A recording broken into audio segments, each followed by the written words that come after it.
Alright, so I decided to add a little at the end of this video since we're already talking about these Marshal gauges. This is the oil pressure sensor that comes with the kit. As you can see, it is a 1/8 27 NPT down here at the bottom. This aluminum piece came off of the motor that's in this car. Not all 5.3 junkyard motors are going to have this. For example, this is a 5.3 out of a Trailblazer.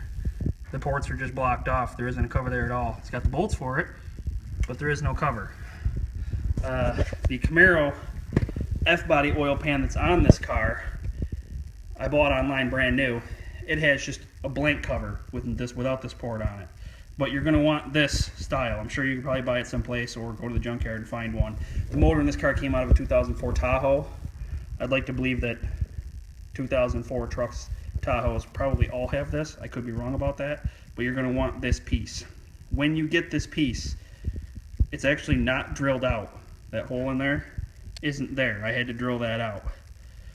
There is a hole through this section of it, but not all the way in. So you have to drill it out. You'll have to tap this with a 1/8 NPT tap, and then you can screw the oil filter or oil pressure sensor right into it. And I'll show you what that looks like under the car.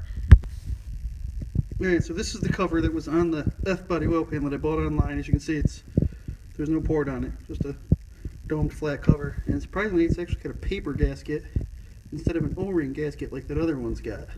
But as you can see, it literally is right above the oil filter. Now, an issue I'm going to run into here is my exhaust runs pretty close to that, so I'm going to have to figure out how I want to do this here. If I go up with it,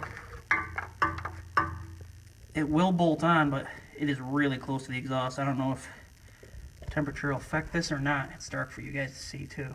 And if I point it down,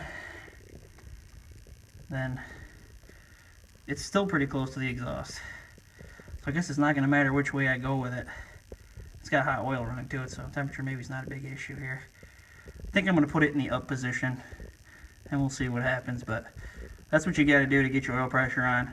Maybe you should run your exhaust after you do this. Maybe you should do this before you run your exhaust. I ran my exhaust without it on there, so that's the issue I'm running into. And there is room for me to go the other way, but oh well, it is what it is now. Let's put this thing on here, and we'll see what it does when I go to start the car. Alright, now when it comes to the temp sensor for this LS swap with the Marshal gauges, it looks like this. Fancy little temp sensor, looks like a normal temp sensor. This little guy here is an adapter to go into the side of the LS head. Marshal doesn't make an adapter or offer an adapter. This adapter came from Autometer. Part number 2277. It's M12 by 1.5 threads here. The other side is a 1/8 NPT, which is what this is. And it screws into the back of the passenger side head, right down there. That hole, right behind the last bolt on the exhaust manifold. There's a little bolt Allen head in there that you take out, and then you screw in the adapter and this guy. But here's the problem.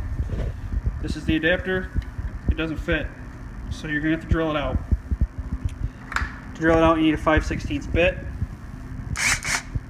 You drill that thing out, and then you can put it in. So let me drill it out, and then we'll put it in the car. Alright, so it's in the car. I drilled it out with a 5/16 drill bit.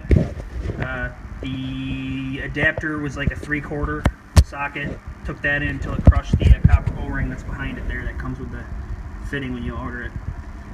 I did put pipe sealant on it. You can see that there, little thread sealant, the white stuff. I put it on both threads, the M12 and the 1/8 NPT there, just because I don't want any freeze dripping down the side of my block. But the sensor was like a 13mm. Put that in. Obviously, you don't go too tight. It's just brass, so snug it up good enough to crush that copper washer, but not strip it out. So there you go. It's in the back of the block. We're good to go. Now we're ready to hook up some gauges.